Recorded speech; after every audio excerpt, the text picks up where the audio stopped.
Hello students, आज हम बात करेंगे यूएसएसआर के डिसइंटेग्रेशन की। जैसे हमने पहले पढ़ा कि यूएसएसआर के बारे में पढ़ा कि यूएसएसआर था क्या, सोवियत सिस्टम क्या था। तो ये आपका चैप्टर का नेम है एंड ऑफ बाइपोलैरिटी, द्विध्रुवीयता का अंत। तो इसके साथ द्विध्रुवीयता का अंत, बाइपोलैरिटी का अंत एंड कब हुआ? जब यूएसएसआर डिसइंटेग्रेट हो गया 1991 में। तो यूएसएसआर डिसइंटेग्रेट कैसे हुआ, किस तरह से हुआ, क्या रीजंस थे, किन वजहों से यूएसएसआर डिसइंटेग्रेट हुआ और किस तरह से हुआ और उसके क्या इफेक्ट रहे, ये हम आज इस वीडियो में हमारे चैप्टर का एक पार्ट और आगे करेंगे। हाँ जी, तो सबसे पहले जो आपकी स्क्रीन पे एक पर्सन दिख रहे हैं, ये है मिखाइल गोर्बाचेव। ये 1985 के अंदर ये रशिया के जनरल सेक्रेटरी बने। किसके? कम्युनिस्ट पार्टी ऑफ रशिया के ये जनरल सेक्रेटरी बन गए।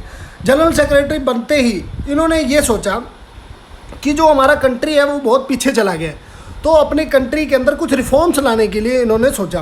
तो रिफॉर्म क्या लाने के लिए? सबसे मेनली इन्होंने अपने कंट्री को डेमोक्रेटाइज करने के लिए कदम बढ़ाने के ऊपर विचार किया कि ये अब कंट्री में कम्युनिज्म को और लागू नहीं करना चाहते थे।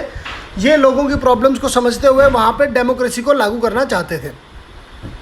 तो इन्होंने अपनी इकोनॉमी के अंदर भी कैपिटलिज्म को लाना चाहते थे। मतलब अब यूएसएसआर कैपिटलिज्म और सोशलिज्म को छोड़कर अमेरिका की तरह, वेस्टर्न वर्ल्ड की तरह एक डेमोक्रेटिक और कैपिटलिस्ट नेशन बनना चाहता था। तो इसीलिए उन्होंने, जो मिखाइल गोर्बाचेव है, उन्होंने जनरल सेक्रेटरी बनते ही 3 रिफॉर्म स्टार्ट किए। उन 3 रिफॉर्म को क्या कहा गया? सबसे पहले उन्होंने 3 मेजर रिफॉर्म्स किए। सबसे पहला था पेरेस्ट्रोइका।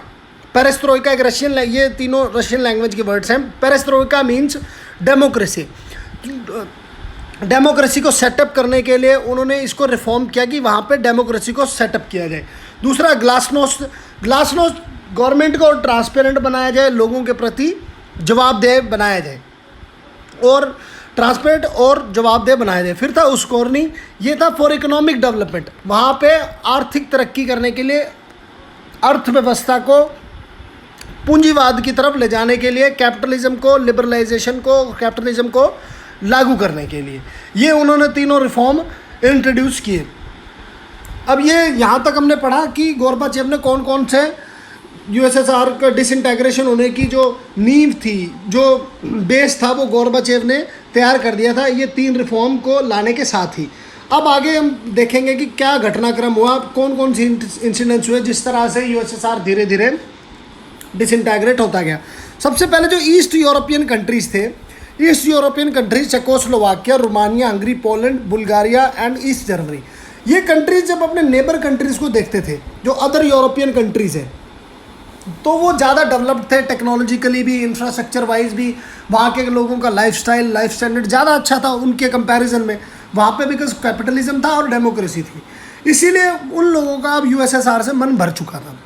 इसलिए उन्होंने अपने आप को सबसे पहले, जो ईस्ट यूरोपियन कंट्रीज़ हैं, जो यूरोपियन पार्ट था यूएसएसआर का, उन्होंने अपने आप को यूएसएसआर से अलग करने की घोषणा कर दी, अपने आप को अलग घोषित कर दिया कि we are not part of the USSR. उन्होंने इस चीज़ की घोषणा कर दी। Czechoslovakia, Romania, Hungary, Poland, Bulgaria and East Germany, इन्होंने सबसे पहले इस चीज़ की घोषणा कर दी। फिर क्या होता है, 1991 के अंदर रशिया के पहले इलेक्टेड प्रेसिडेंट बनते हैं बोरिस येल्तसिन। बोरिस येल्तसिन, ये गोर्बाचेव के बाद ये दूसरे हीरो हैं। बोरिस येल्तसिन ने क्या किया, जो गोर्बाचेव की जो सारे के सारे रिफॉर्म्स थे उनको लागू कर दिया। ये एक पहले डेमोक्रेटिक प्रेसिडेंट थे जो चुने गए थे वहाँ पे रशिया के अंदर, बोरिस येल्तसिन। इन्होंने गोर्बाचेव की सारे रिफॉर्म्स को लागू कर दिया।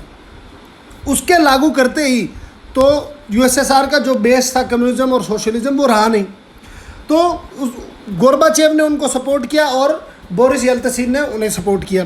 फिर क्या था कि जो बाल्टिक नेशंस बोलते हैं, जो रशिया के साथ लगते हुए पार्ट्स हैं, लातविया, एस्टोनिया, लिथुआनिया, इन्होंने अपने आप को इंडिपेंडेंट डिक्लेयर कर दिया।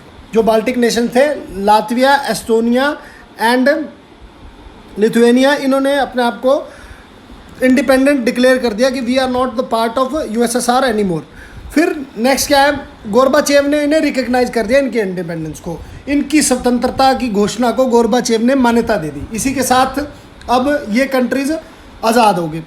फिर क्या है कि जो सेंट्रल एशियन कंट्रीज़ थे, जो तजाकिस्तान, उज्बेकिस्तान, तुर्कमेनिस्तान, ये सभी कंट्रीज़ थे, ये यूएसएसआर से अलग नहीं होना चाहते। इसका सीधा सीधा रीज़न था, ये इकोनॉमिकली बहुत बैकवर्ड थे, तो यूएसएसआर के अदर कंट्रीज से इनको सपोर्ट मिलता था। तो इसलिए ये सोचते थे कि हम अब अगर यूएसएसआर नहीं रहेगा तो हमको इकोनॉमिकली सपोर्ट अब कहाँ से मिलेगा, तो इसलिए ये अलग नहीं होना चाहते थे। फिर क्या हुआ, जो मेन कंट्रीज़ जो बच गए थे, जो मेन कंट्रीज़ बच गए थे, रशिया, यूक्रेन एंड बेलारूस, ये मेन कंट्रीज़ थे यूएसएसआर के। इन्होंने दिसंबर 1991 के अंदर अपने आप को अलग कर लिया यूएसएसआर से, बोरिस येल्त्सिन की लीडरशिप के अंदर इन्होंने यूएसएसआर को डिसबैंड कर दिया, यूएसएसआर को डिसइंटेग्रेट कर दिया। इसी के साथ दिसंबर 1991 के अंदर यूएसएसआर डिसइंटेग्रेट हो गया और इसी के साथ कोल्ड वॉर का भी एंड हो गया। कोल्ड वॉर एक आइडियोलॉजिकल बैंटर था और वो दो आइडियोलॉजीज थी, एक था कैपिटलिज्म, एक था कम्युनिज्म एंड सोशलिज्म। तो जब एक प्लेयर, एक आइडियोलॉजी रही नहीं तो दूसरी आइडियोलॉजी की जीत हुई और इसी के साथ जो कोल्ड वॉर था वो भी एंड हो गया। तो कोल्ड वॉर कब से कब चला, 1945 से लेकर 1991 तक कोल्ड वॉर चला। इसी के साथ ही कोल्ड वॉर भी एंड हो गया और अमेरिका पूरी वर्ल्ड के इकलौती सुपर पावर के रूप में उभर के सामने आया। कैपिटलिज्म की जीत हुई, डेमोक्रेसी की जीत हुई। फिर हम देखते हैं कि उसके मेन रीजंस क्या थे यूएसएसआर के डिसइंटेग्रेट होने के। उसके मेन सबसे बड़े जो रीज़न था, पॉलिटिकल एंड एडमिनिस्ट्रेटिव स्टैग्नेशन, आर्थिक व प्रशासनिक ठहराव। वहाँ पे सरकार, वहाँ का प्रशासन लोगों के प्रति जवाबदेह नहीं था, लोगों को अच्छे से वो उनकी पहचान नहीं दे पा रहे थे, लोगों को अच्छे से वो गवर्न नहीं कर पा रहे थे, लोगों की आवाज़ नहीं सुनते थे क्योंकि उनके पास पॉलिटिकल राइट नहीं थे। कम्युनिज्म में ऐसा नहीं होता, तो इसलिए वहाँ के लोग परेशान थे। और फिर दूसरा सबसे मेन रीज़न था रोल ऑफ गोरबाचेव। जो मिखाइल गोरबाचेव थे, उनका रोल बहुत इंपॉर्टेंट था। उन्होंने ही इस डिसइंटेग्रेशन के लिए भूमिका तैयार की, नींव तैयार की, बेस तैयार किया। उन्होंने ही रिफॉर्म्स लाने के लिए 3 नए रिफॉर्म्स लेके आए। फिर क्या था, rise of nationalism and desire for sovereignty. जो कंट्रीज़ थे, जो 15 कंट्री थे, वो ये सोचते थे कि हम 15 कंट्रीज़ के बारे में नहीं सोचना चाहते, हम अपने कंट्री के बारे में सोचना चाहते हैं। तो हर कंट्री अपने अपने बारे में सोचने लगा। वहाँ के जो लोग थे उन्होंने आंदोलन करना स्टार्ट कर दिया और वहाँ के लोग आज़ादी के लिए उन्होंने आंदोलन करना स्टार्ट किया और वो लोगों ने अपने आप को आज़ाद घोषित कर दिया। हाँ जी, और अब सबसे मेन चीज़, इसका इफ़ेक्ट क्या हुआ, जैसे कि मैंने आपको पहले बताया यूएसएसआर के डिसइंटेग्रेशन के इफ़ेक्ट्स क्या थे। सबसे बड़ा इफ़ेक्ट था end of cold war. Cold war and हो गया। कोल्ड वॉर जैसे कि आपको पता है 1991 में ही एंड हो गया। और फिर राइज ऑफ लिबरलाइज कैपिटलिज्म, जैसे मैंने पहले बताया कि कैपिटलिज्म लागू हो गया। अब यूएसएसआर के जितने भी कंट्रीज़ थे उनके अंदर कैपिटलिज्म आ गया, डेमोक्रेसी आ गई।